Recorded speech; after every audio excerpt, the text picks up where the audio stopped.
Queremos que el Señor aumente nuestra fe aquí en María Evangelizadora Radio, un pedacito de cielo en tu hogar. Nos complacemos en presentar Crece en tu fe con nuestro hermano Américo Tejada. Que nunca olvide tus promesas. Saludos en este glorioso día y bendiciones a los radio clientes que escuchan María Evangelizadora Radio, que están sedientos de la palabra de Dios. Les envía un saludo a su hermano Américo Tejada de la parroquia San Simón Stack San José, que está localizada en el Bronx y pertenece a la Arquidiócesis de Nueva York. Estamos aquí todos los miércoles de 4 a 5 p.m. y los sábados de 9 a 10 a.m. hora de Nueva York. En este segmento de estudio bíblico titulado Crece en tu fe, estamos estudiando el Evangelio según San Mateo. La palabra evangelio, de procedencia griega, significa originalmente la buena noticia y se empleaba para designar la recompensa que se daba al portador de una buena nueva o el sacrificio de acción de gracias que se ofrecía por ella. El apóstol Mateo escribe desde la Palestina para un público de judíos o de cristianos venidos del judaísmo. Luego, un público que conocía el de Dios en el Antiguo Testamento y que vibraba de sus expectaciones mesiánicas. Porque los orígenes de la iglesia primitiva, la regla de fe se encontraba en la enseñanza oral de los apóstoles y de los primeros predicadores. Andando el tiempo, se sintió la urgencia de consignar por escrito las enseñanzas del maestro y los rasgos sobresalientes de su vida. Y eso fue lo que hizo el apóstol Mateo. Estamos en el capítulo 24 del Evangelio según San Mateo, pero vamos a comenzar, antes de comenzar con una oración, y lo hacemos en el nombre del Padre, del Hijo y del Espíritu Santo. Señor, que todo lo que hagamos este día inicie con tu bendición y termine con tu ayuda. Que todo lo que digamos este día sea motivado por tu amor e inspirado por tu gracia. Que nuestras obras de este día reciban tu inspiración y perduren en tu paz. Todas estas cosas, Padre Celestial, te la pedimos en el luz y poderoso nombre de tu Hijo Jesús, que vive en el unión del Espíritu Santo, que eres Dios, por los siglos de los siglos. Amén. Los créditos de estudios bíblicos son dados al Padre Félix Trux, al Padre Silvano Fausti, a la Biblia de Jerusalén y a la hermana Evelyn Morán y su ministerio de música. A los hermanos y hermanas que viven en el Bronx, para invitarlos a nuestro ciclo de oración de la parroquia San Simón Stack San José, que está localizada en el 2191 Valentine Avenue, esquina calle 182, comenzando con la misa a las 7:30 p.m. todos los viernes por la noche. Decíamos que estamos en el capítulo 24 del Evangelio según San Mateo, en el versículo 31, donde se lee: enviará a sus ángeles con sonora trompeta. Hermanos, los ángeles traen a la tierra el juicio de Dios. Estos ángeles, que quiere decir anunciadores, son enviados, que quiere decir apóstoles. Serán los discípulos enviados hasta los confines extremos de la tierra para anunciar a todos el poder de su amor, como lo anuncia Mateo capítulo 28. Seguimos leyendo el versículo. Reunirán a sus elegidos. Elegidos del Hijo del Hombre, el elegido del Padre, son todos los creyentes amados por Él, con el mismo amor con el que es amado. El mismo, o es amado el mismo. El anuncio de la cruz marca el final de la dispersión y el comienzo de la reunión de los creyentes entre sí y con el Señor. La humanidad, dividida por el intento de estar juntos bajo la señal de la propia presunción, como lo anuncia Génesis capítulo 4, ahora se reúne bajo la señal de la humildad de Dios. El final de la historia humana es la comunión entre todos, ya que son finalmente creyentes en el Hijo de Dios. Su delirio de poder los ha dispersado y los ha lacerado en la violencia, los ha lacerado en la impotencia de Dios. La impotencia de Dios los reúne y los sanan con su misericordia. Seguimos leyendo el versículo. De los cuatro vientos, la cruz, hermano que me escuchas, que es el mal más grande, viene a ser el principio ordenador del mundo nuevo. De los cuatro puntos cardinales, de una lejanía a la otra. El universo disgregado por el caos vuelve a encontrar su centro. La creación se vuelve a unir a su creador. Han llegado las bodas entre Dios y el creyente. El Señor finalmente es uno sobre toda la tierra, como lo anuncia el profeta Zacarías en su capítulo 14. Y todo en todas las cosas, como lo anuncia el apóstol Pablo en su primera epístola a los Corintios, capítulo 15. Pero vayamos a Mateo 24, versículo 32 al 51, donde se lee: de liguera aprender esta parábola. Cuando ya sus ramas están tiernas y echan hojas, conocéis que el verano se acerca. Así también vosotros, cuando veáis todo esto, sabed que él ya está cerca, a las puertas. Os aseguro que no pasará esta generación hasta que todo esto suceda. Y el cielo y la tierra pasarán, pero mis palabras no pasarán. Pero de aquel día y hora nadie sabe nada, ni los ángeles del cielo, ni el Hijo, solo el Padre. Como en los días de Noé, así será la venida del Hijo del Hombre. Porque, como en los días que precedieron al diluvio, comían, bebían y se casaban ellos y ellas, hasta el día en que entró Noé en la arca, y no se dieron cuenta hasta que vino el diluvio y los barrió a todos. Así sucederá cuando venga el Hijo del Hombre. Entonces estarán dos en el campo, uno es tomado y el otro es dejado. Estarán dos mujeres en el molino juntas, a una se la llevarán y a otra la dejarán. Velad, pues, porque no sabéis en qué día va a venir nuestro Señor o vuestro Señor. Tener en cuenta que si el dueño de casa supiese a qué hora de la noche va a venir el ladrón, estaría en guardia y no dejaría que le asaltaran la casa. Vosotros estad preparados, porque en el momento que no penséis, vendrá el Hijo del Hombre. ¿Quién es el siervo fiel y prudente? ¿A quién el Señor puso al frente de su servidumbre para que les dé la comida a su hora?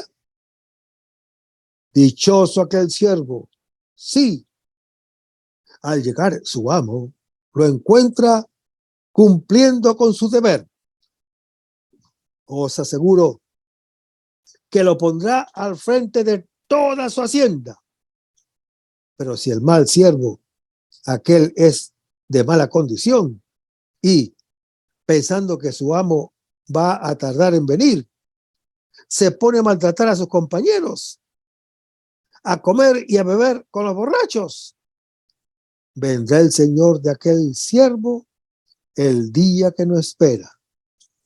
Lo separará y le asignará su suerte con los hipócritas. Allí será el llanto y el crujir de los dientes. Velad, pues, dice el Señor Jesús a los discípulos que le preguntan, ¿cuándo sucederá el fin del mundo? ¿Y cuál será la señal que pronunciarán el juicio de Dios? Todas las cosas de las que acaba de hablar, o de las que se acaba de hablar, se han de leer como señales de su venida. Hermanos, podemos decir que el cuándo es siempre la cotidianidad trivial. En ella se realiza el juicio de Dios. En nuestro trabajo de cada día se decide la salvación o la perdición, el estar con Él o alejados de Él, la bendición o la maldición, la vida o la muerte. Depende de que se cumpla o no la palabra que el Señor nos ha puesto por delante. Lo anuncia el profeta Daniel en su capítulo 30. Y al final, uno recoge lo que ha sembrado anteriormente. Lo anuncia el apóstol Pablo en su epístola de los Gálatas, capítulo 6. Hermanos, el cristianismo no es un anestésico que hace olvidar el mal presente con la ilusión de un buen futuro o un futuro bien. En cambio, es una iluminación que hace ver la realidad y hace que se asuma con inteligencia y responsabilidad en vista de un bien positivo. Consciente del momento presente, nos despertamos del sueño y vivimos como hijos de la luz. Lo anuncia Romanos capítulo 13.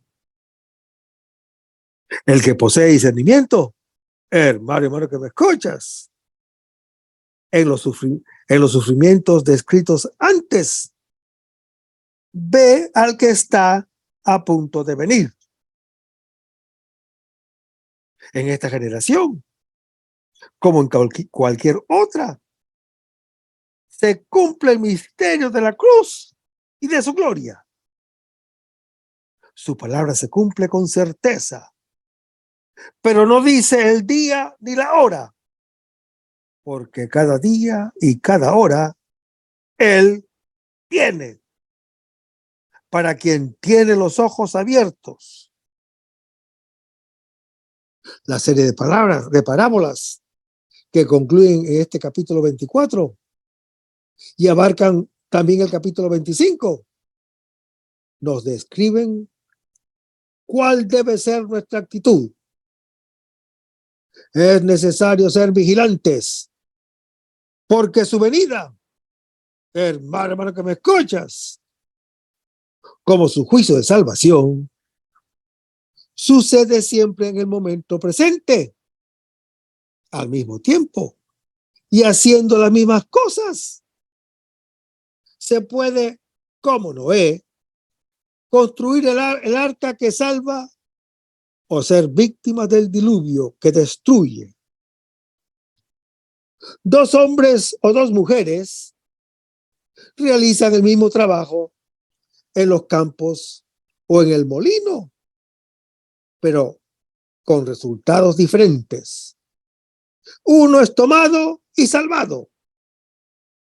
Otro es abandonado y perdido. El motivo quedará claro en las parábolas que siguen.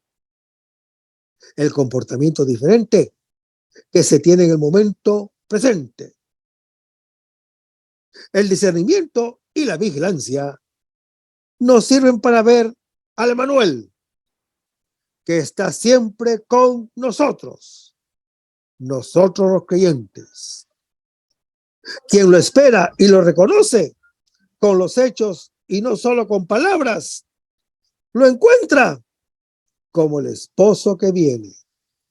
De lo contrario, es como el ladrón que forza la casa para salirse con la suya.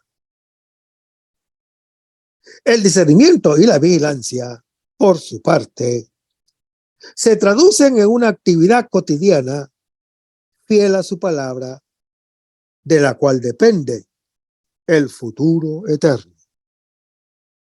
Hermanos, el Señor Jesús, en lugar de anunciarnos el futuro, nos remite a leer el presente a la luz de la historia. Con él, el tiempo se ha cumplido, lo anuncia Marcos capítulo 1. Y se nos ofrece la posibilidad de vivirlo con plenitud. En efecto, hermano que me escuchas, el juicio futuro de Dios sobre mí no difiere de mi juicio presente sobre él. Lo cumplo yo aquí y ahora al reconocerlo en el hermano. La iglesia es iluminada, no es como las de la noche, sino que pertenece siempre vigilante y sobria. Lo anuncia 1 Tesalonicenses, capítulo 5. Y el versículo 32 se lee: de la higuera aprended esta parábola. Hermanos, la higuera, maldecida porque no produce frutos, ya nos ha enseñado acerca de la fe en Mateo capítulo 21. La cruz, árbol de nuestra maldición, de la cual depende toda bendición, ya es el maestro definitivo. Es la señal del Hijo del Hombre que nos enseña cómo leer nuestra vida. En efecto, hermano que me escuchas, lo que le sucede al Hijo del Hombre nos hace ver lo que le sucede a cada hijo de hombre, o sea, a todos nosotros los creyentes. Seguimos leyendo el versículo. Cuando ya sus ramas están tiernas. La higuera es el primer árbol que, al dar brotes en primavera, anuncia la estación de los frutos. Y el versículo 33 se lee: cuando veáis todo esto, son las cosas dichas en el trozo anterior. Los males cotidianos que nos preocupan mucho se comparan con la vida que brota. No son señales del final, sino del principio. Son dolores de parto.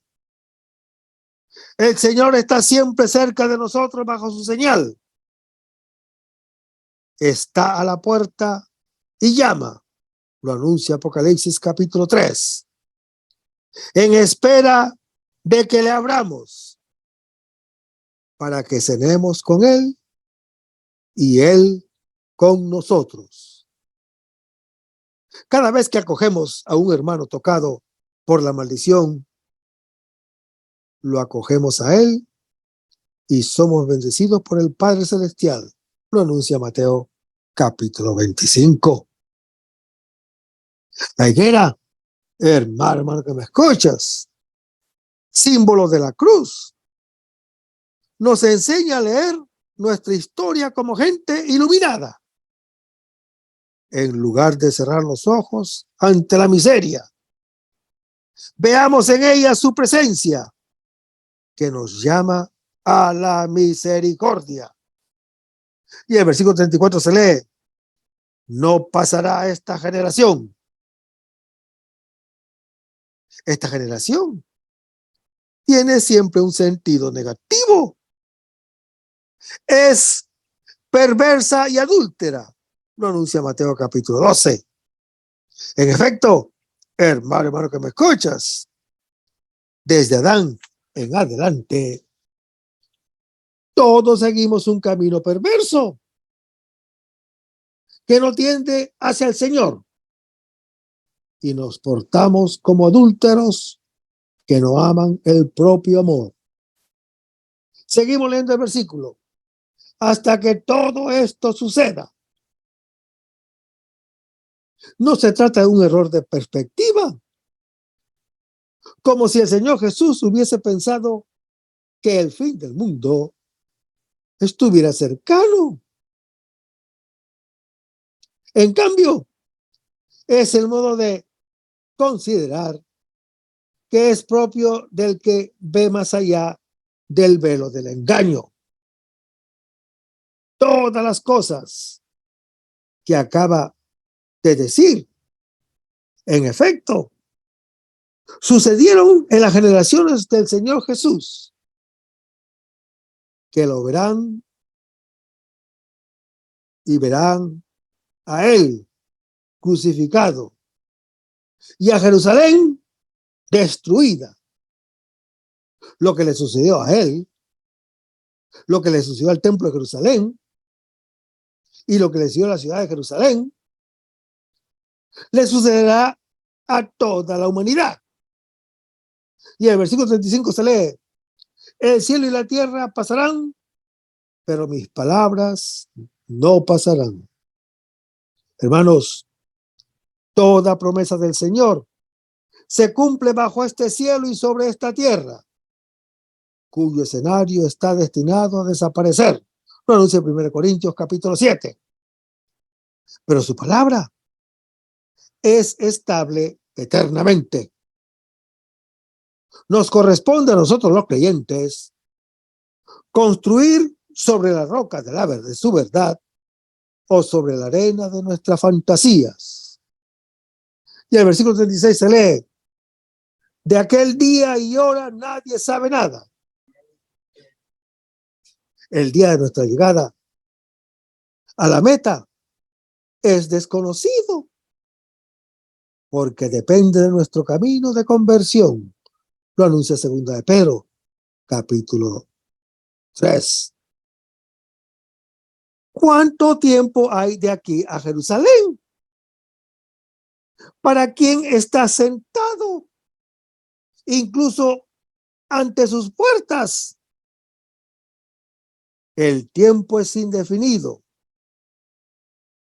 para el que, por más lejano que esté, quiere ir allí. Depende de los medios a su disposición. El tiempo es inversamente proporcional a la velocidad de nuestra conversión al Señor. En realidad, cada día y cada hora suceden todas estas cosas para el que ve en ellas la visita de su Señor, que viene a su encuentro. Lo anuncia Mateo capítulo 25. Su venida es constante. Al que pregunta con ansiedad: ¿cuándo queda de la noche? ¿Cuándo queda de la noche otra vez? Como lo dice Isaías en su capítulo 21. El centinela responde: el tiempo que empleas en abrir los párpados y en dejar entrar la luz del sol, que ya ha salido. Si uno, hermano que me escuchas, en lugar de la puerta, abre el escondrijo donde guarda sus cosas, permanece todavía en la noche. Al final, todos abriremos los ojos y veremos al Señor. Pero Él, o sea, el Señor, quiere que los abramos ahora para que podamos vivir en la luz. Así, la muerte ya no es para nosotros el ladrón de la vida, sino el encuentro definitivo con el esposo al que amamos siempre. Seguimos leyendo el versículo. Ni el Hijo, sino solo el Padre. Hermanos, el Hijo de Dios sabe solamente que cada día y cada hora ama al Padre Celestial como es amado por Él. Y nos da a nosotros su mismo Espíritu Santo para que vivamos como hijos de la luz en pleno día. Ya no estamos de noche. En efecto, hermano que me escuchas, aquel que dijo, brille la luz, brilló en nuestros corazones para hacer resplandecer el conocimiento de la gloria divina que brilla en el rostro de Cristo. Lo anuncia 2 Corintios, capítulo 4. Por eso, dice la Escritura, despierta tú que duermes y levántate de entre los muertos y te iluminará Cristo, como lo anuncia el apóstol Pablo en su epístola a los Efesios, capítulo 5. Hermanos, el Señor, muerto y resucitado, sol del mundo nuevo, según Apocalipsis capítulo 22, ya está en el cielo. El que abre los ojos ve al Señor cerca en cada hora y en cada día. Y el versículo 37 se lee, como en los días de Noé. Hermanos, en los tiempos de Noé se comía. En los tiempos de Noé se bebía. En los tiempos de Noé se casaban. Como en todos los tiempos. La vida del individuo es alimentada por el alimento y la de la especie por la reproducción. La salvación o la perdición depende del modo como se viven estas cosas de cada día. El iluminado las vive como hijo y como creyente, en acción de gracias. Ya comáis, ya bebáis, o os hagáis cualquier otra cosa, es decir, os caséis, comenta Orígenes, hacerlo todo para la gloria de Dios, lo dice el apóstol Pablo en su primera epístola a los Corintios, capítulo 10. El ciego, en cambio, ve en estas cosas no el don de Dios, sino un objeto que hay que poseer. El versículo 39 se lee, vino el diluvio. Hermanos, al final está siempre el diluvio, como lo anuncia Mateo capítulo 7. Somos mortales. Lo que está constituido o construido sobre la palabra de Dios resiste como el arca. Lo que está construido sobre nuestra necedad se derrumba, sumergido en las aguas. Lo que sucede al final no es algo diferente de lo que sucede ahora a todo lo que es comer, beber y casarse. Se puede vivir como un don o como posesión. Se puede vivir como amor o como violencia. Se puede vivir como vida o como muerte. Y el versículo 40 se lee, dos en el campo. Además de comer, beber y casarse, el hombre trabaja. Es no solo custodio del jardín, sino ante todo cultivador. Lo anuncia Génesis capítulo 2.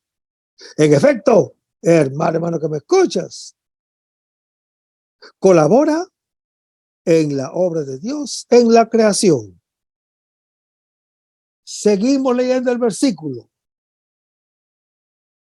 Uno es tomado, el otro es dejado. También el trabajo cotidiano, al igual que las otras funciones vitales, es el lugar en el cual realizamos o perdemos nuestra identidad de hijo.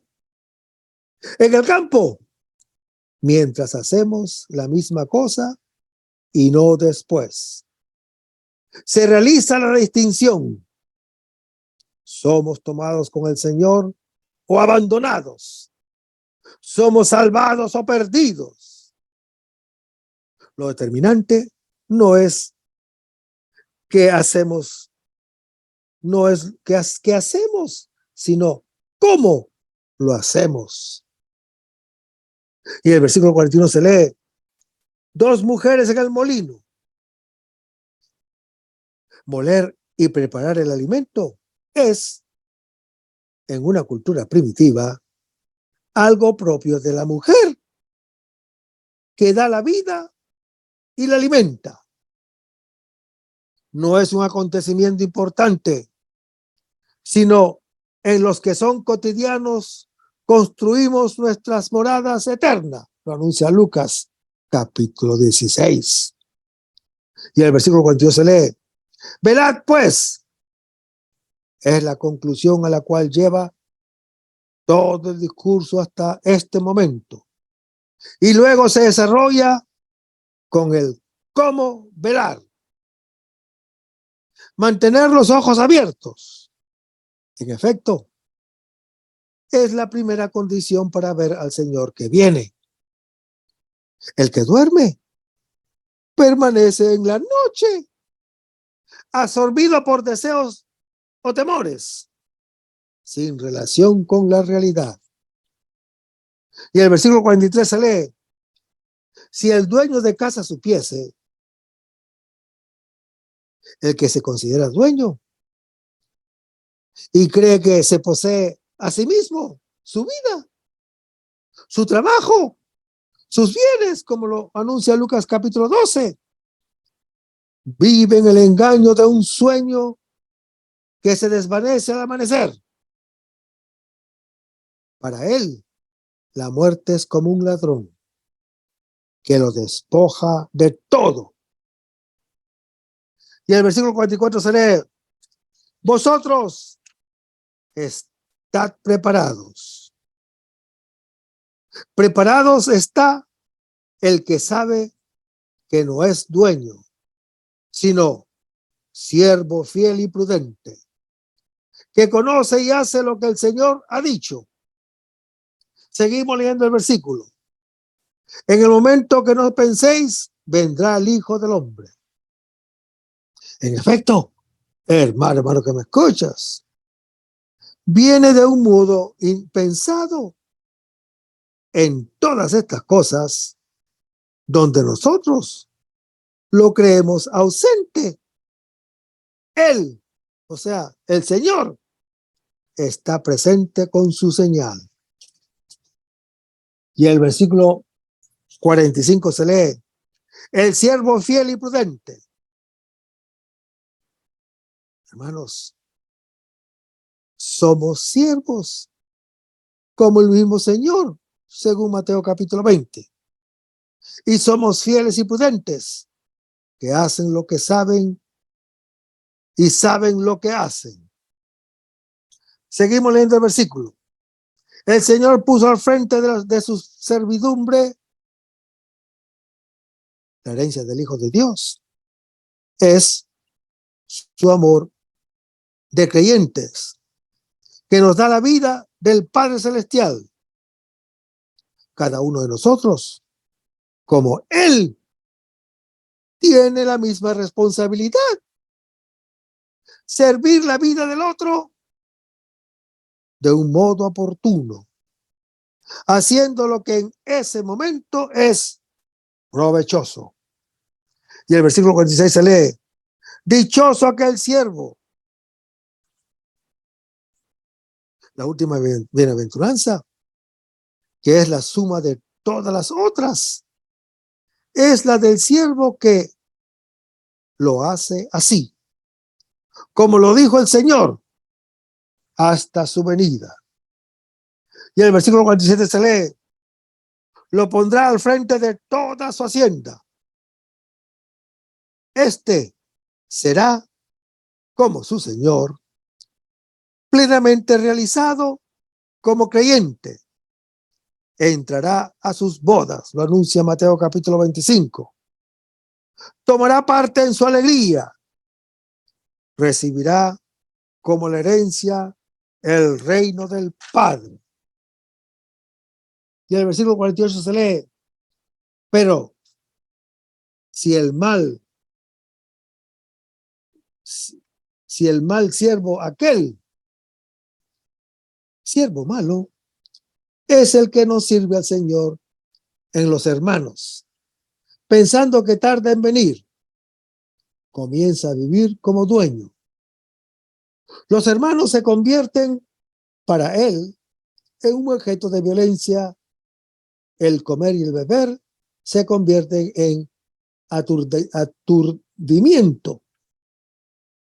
Y el versículo 50 se lee: vendrá el Señor de aquel siervo el día que no espera. En efecto, hermano que me escuchas, no lo espera totalmente replegado en sí mismo. No sabe reconocer al Señor, que continuamente viene a visitarlo. Solo al final, después de una ceguera prolongada, abrirá los ojos. Pero de ese modo habrá despilfarrado su vida, haciendo el mal a sí mismo y a los otros. Y el versículo 31 se lee: los separará. Su existencia ha sido dividida, alejada de sí misma y de los otros y del Señor. Todo lo que ha construido es leña y paja, destinadas a arder en el fuego, en lugar de la alegría y de la risa pascual. Para él hay llanto y rechinar de dientes. El Señor le dirá que no lo conoce, en Mateo capítulo 25. Así como él no lo ha reconocido, como anuncia Mateo capítulo 10. Le echará en cara que es un holgazán, que vive en las tinieblas, un maldito, alejado de él, o sea, del Señor, porque no lo ha cogido en el hermano. Lo anuncia Mateo capítulo 25. Este siervo malvado será dividido en dos. El mal que ha cometido será quemado. Sin embargo, él, como hijo de Dios, será salvado, pero como a través del fuego. Lo anuncia Mateo capítulo 11, 1 Corintios capítulo 3. Vamos a meditar uno de los capítulos más difíciles de toda la Escritura. Es el quinto y último sermón del Señor Jesús. Así como el apóstol San Mateo nos lo narra, a él le llama el sermón apocalíptico. ¿Qué significa eso de apocalíptico? Es una manera peculiar de expresarse que algunos autores bíblicos, como ahora el mismo Señor Jesús, en ciertas ocasiones han usado, generalmente para dar un mensaje de esperanza. El mejor camino para entender esta manera difícil de expresarse es comparándola con el modo de expresarse de los profetas. El profeta suele encontrarse en una situación de decadencia moral de su pueblo, y entonces arremete fogosamente contra esa degeneración, amenazando a menudo con testigos terribles en el caso de que la gente no se convierta. Y a veces prometiendo premios en el caso de que se arrepientan. O sea, hermano que me escuchas, el profeta se refiere casi siempre al momento en que él mismo vive. Además, suele buscar un mejoramiento moral. A menudo su mensaje es amenazador. En cambio, los autores apocalípticos no se refieren al presente, sino al futuro, pues suelen encontrarse en un momento de aflicción o persecución religiosa del pueblo. Y entonces su objetivo es abrir horizontes esperanzadores a un futuro mejor. Su meta no es fustigar la inmoralidad ni predicar una conversión moral, sino consolar y animar a sus correligionarios perseguidos por razón de su fe para que perseveren. Para este fin de consuelo y aliento, los autores apocalípticos suelen hacer dos cosas. Primero, interpretan las persecuciones como unas pruebas que Dios permite para probar el talante y la perseverancia de sus fieles. Para esto el Señor se sirve del aparente poder de los perseguidores, que en el fondo, sin embargo, no son más que instrumentos o varas de la mano de Dios para esta prueba. Y en segundo lugar, estos autores suelen indicar que, en el último término, esos perseguidores no podrán hacer nada para frustrar los planes salvíficos de Dios. Por eso suelen pintar en escenas grandiosas el desenlace triunfal de la historia mundial, cuando Dios vence a sus adversarios. Por eso, también Mateo capítulo 24 no es un capítulo aterrador, sino más bien esperanzador. Según el Señor Jesús dice, cuando empiecen a suceder todas estas cosas, cobrad ánimo y levantad la cabeza, porque está cerca vuestra liberación. Lo dice en Lucas capítulo 21.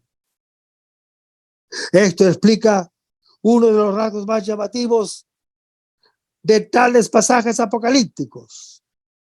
Me refiero a los desastres naturales y las conmociones de la naturaleza que suelen abundar en estos pasajes bíblicos, como son los terremotos, como son las tormentas, como son las guerras, como son las epidemias, como son las fieras salvajes, etcétera, etcétera. Todos ellos son elementos simbólicos que sirven para dejar ver el poderío absoluto de Dios, que es mucho más fuerte que el de sus adversarios. Hermanos, toda naturaleza lucha bajo sus órdenes en contra de los perseguidores y de las fuerzas del mal.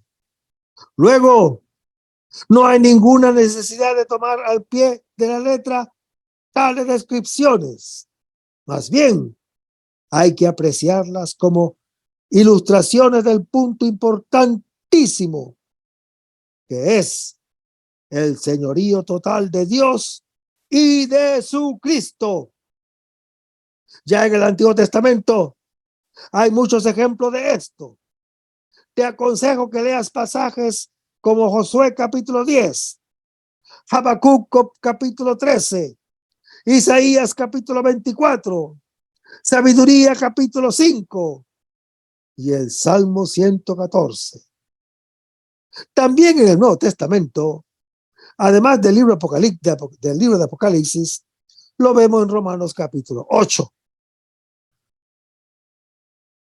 Un último elemento que hemos de tener en cuenta para desenmarañar las grandes dificultades de este capítulo es la falta de perspectiva que suele darse en las visiones proféticas y apocalípticas. Pero, ¿qué será esto? Es lo siguiente. Cuando Dios permite a una tal persona ver cosas en el futuro, las puede distinguir claramente, pero no puede distinguir la distancia de tiempo que separa una cosa de otra. Por ejemplo, el profeta San Juan Bautista podía ver la venida futura del Mesías y el último juicio al final del mundo, pero no veía que esos dos acontecimientos estarían separados entre sí por muchos siglos intermedios. Esto explica por qué él hablaba como si la venida del Mesías iba a concluir con el fin del mundo. Por favor, léanlo en Mateo capítulo 3. Lo mismo pasa aquí, pues el Señor Jesús, en cuanto profeta, participaba de esta misma psicología. Por tanto, el Señor Jesús intuye dos cosas en el futuro: el fin de Jerusalén y el fin del mundo. Pero de hecho, como ahora sabemos, hay una distancia de muchos siglos entre una cosa y la otra. Sin embargo, por esta falta de perspectiva, el Señor Jesús la describe como si coincidiesen en un solo acontecimiento. Ciertamente, el fin de Jerusalén es una prefiguración del fin del mundo, pero históricamente es distinto de él. Pero así como el discurso está ahora, fácilmente nos puede confundir, porque un momento el Señor Jesús está hablando del fin del mundo y al momento siguiente del fin de Jerusalén. Por eso conviene distinguir claramente estos dos niveles. Por eso, hermano que me escuchas, fíjate bien. Del fin de Jerusalén tratan estos dos pasajes. En cambio, del fin del mundo tratan estos otros pasajes diferentes que vamos a leer. Para mayor claridad, los vamos a analizar por separado. El primer trozo, aquí el Señor Jesús aconseja a sus discípulos a huir de Jerusalén, cuando, en los años antes de la destrucción, los romanos vendrán para aniquilar la ciudad y sus habitantes. En efecto, así lo hicieron. Poco antes del asedio final del año 70, los cristianos se retiraron de Jerusalén y se refugiaron en Peya, al otro lado del Jordán. Hermanos, simbólicamente, esto significa que el cristianismo debería separarse definitivamente del judaísmo, pues vino nuevo en odres nuevos. Lo anuncia Mateo capítulo 9. Para nosotros significa también que hemos de retirarnos de este mundo en cuanto es enemigo de Dios. Según dice el profeta: apartaos de Babilonia, salid de ella, no toquéis sus impurezas, salid de en medio de ella y manteneos limpios. Lo anuncia el profeta Isaías en su capítulo 52. Y el apóstol San Pablo dice: no os acomodéis a este mundo presente, en Romanos capítulo 12. Hermanos, la abominación desoladora erigida en el lugar santo es una expresión tomada del profeta Daniel en su capítulo 9. donde se refiere a la estatua del ídolo Zeus, que en época de los macabeos fue erigida en el templo de Jerusalén. Aquí el Señor Jesús lo refiere probablemente al decreto del emperador Calígula en el año 39, que mandó erigir su estatua divinizada en el templo de Jerusalén. Esto fue el comienzo de la rebelión judía que había de terminar en la destrucción de Jerusalén en el año 70. Para nosotros simboliza todos los ídolos que han erigido el tiempo moderno, que es el dinero, que es el placer, que es el sexo, que es la droga, que es el poder, etcétera, etcétera.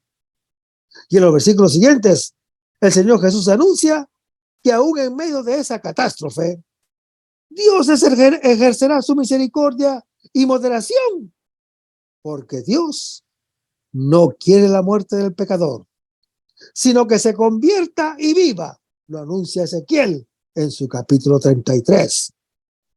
Ya en el libro de la sabiduría, capítulo 11, hay lecciones preciosas sobre esta manera moderada del castigo de Dios. Aquí se dice que Dios hará más cortos esos días. Esto es un simbolismo contrario a aquel otro pasaje, cuando alargó el día a 48 horas en la historia de Josué. Lo puede leer en Josué capítulo 10. Pero la idea es la misma. Mostrar el poder y la ayuda de Dios. En otros versículos hay un aviso muy oportuno y muy actual para nuestra época también, pues es un aviso contra falsos profetas y falsos taumaturgos que actualmente populan por todas partes. Ya en Éxodo capítulo 7 vemos como el verdadero profeta Moisés es confrontado con los falsos taumaturgos del faraón. Por favor, léanlo también en Deuteronomio capítulo 13. También el apóstol San Pablo nos avisa contra ellos en 2 Tesalonicenses capítulo 2. Y San Juan nos describe sus portentos prodigios en Apocalipsis capítulo 13. También esto es una prueba de nuestra fe, que no ha de apoyarse en milagros, sino solo en la palabra de Dios. Una fe milagrera no vale a los ojos del Señor, porque es vana y falsa. Lo anuncia Juan capítulo 2.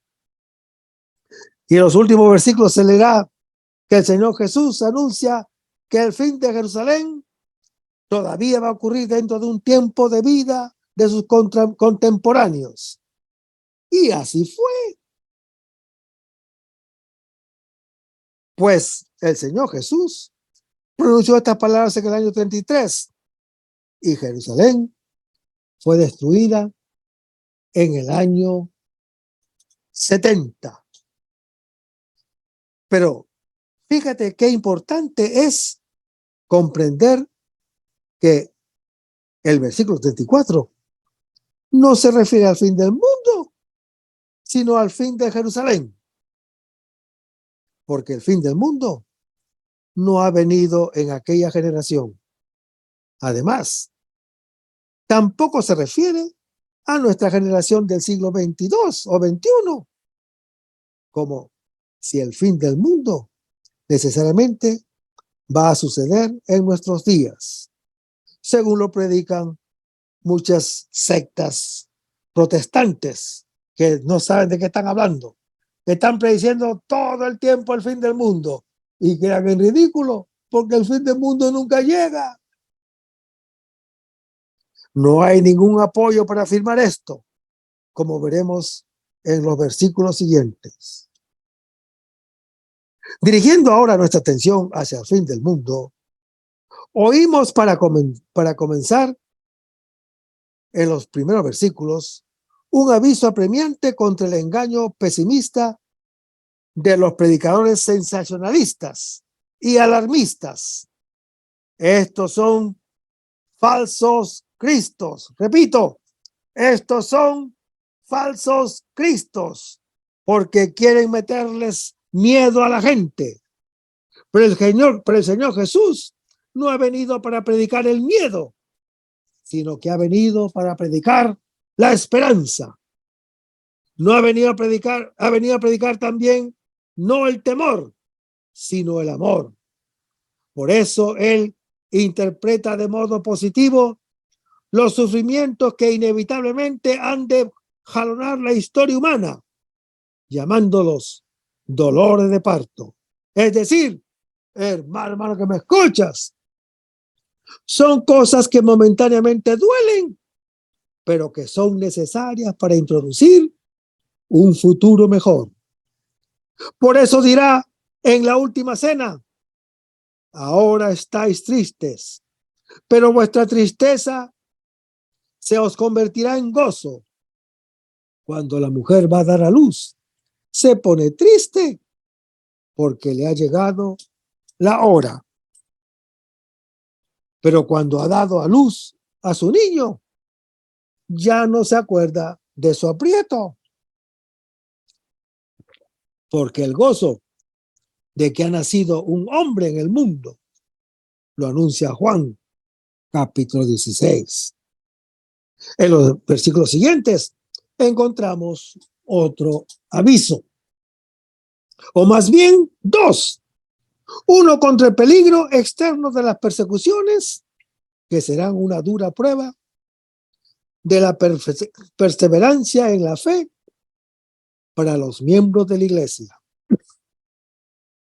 Y otro peligro interno a la iglesia misma son las divisiones, son los escándalos, son las herejías, son las flaquezas humanas que desanimarán a muchos fieles de buena voluntad. Pero también estas serán pruebas que Dios permite para comprobar la fortaleza de los suyos. Acuérdate aquí de lo que antes hemos dicho sobre la cizaña en medio del buen trigo y de los peces malos en la misma red con los buenos, como lo anuncia Mateo capítulo 13.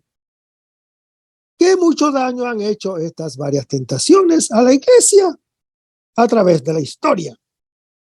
Y que muchos fieles se han dejado robar su fe y ánimo por ellas. Sepamos, pues, que el peligro no está solo externo a la iglesia, sino aún interno. Y el resto, hermano que me escuchas, lo vamos a ver en el próximo segmento. Manténgase en sintonía. Vamos a despedirnos con una oración y lo hacemos en el nombre del Padre, del Hijo y del Espíritu Santo. Señor Jesús, ayúdanos a conservar el fervor espiritual, la dulce y confortable alegría de evangelizar, incluso cuando hay que sembrar entre lágrimas, como Juan el Bautista, como lo hicieron los apóstoles Pedro y Pablo y los otros apóstoles, y también esa gran multitud de evangelizadores que se han sucedido a lo largo de la historia de la Iglesia Católica, con un ímpetu interior que nada ni nadie sea capaz de extinguir.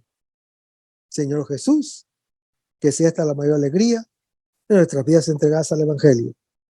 Y ojalá que el mundo actual pueda así recibir la buena nueva de tu Evangelio, porque tenemos la tarea de anunciar el reino de Dios y de implantar tu iglesia en este mundo que todavía no te conocen. Todas estas cosas, Padre Celestial, te las pedimos en el luz y poderoso nombre de tu Hijo Jesús, que vive y reina en unión del Espíritu Santo, quien es Dios, por los siglos de los siglos. Amén. Hasta el próximo segmento. Que el Señor nos bendiga. Aumenta mi fe, Señor, aumenta mi fe.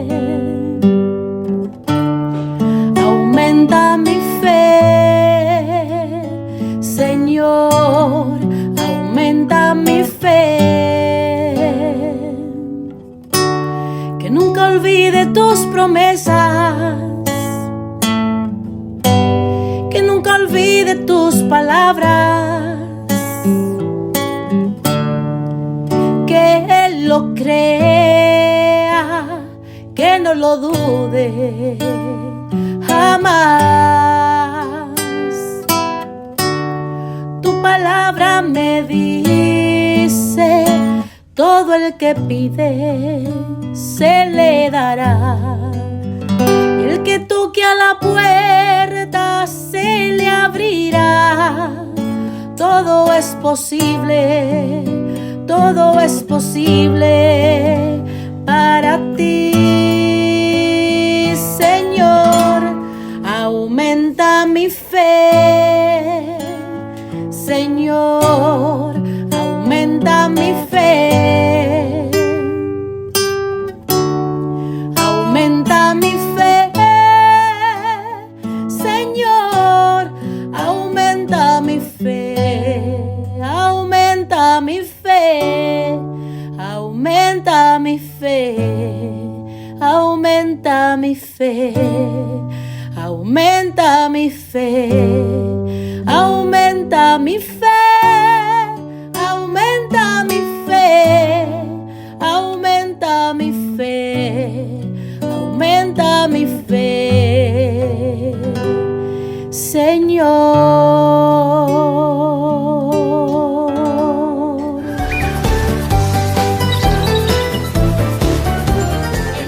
María Evangelizadora Radio. Un pedacito de cielo en tu hogar. Evangelizando para el mundo. 100% católica. Tía, yo estoy aprendiendo.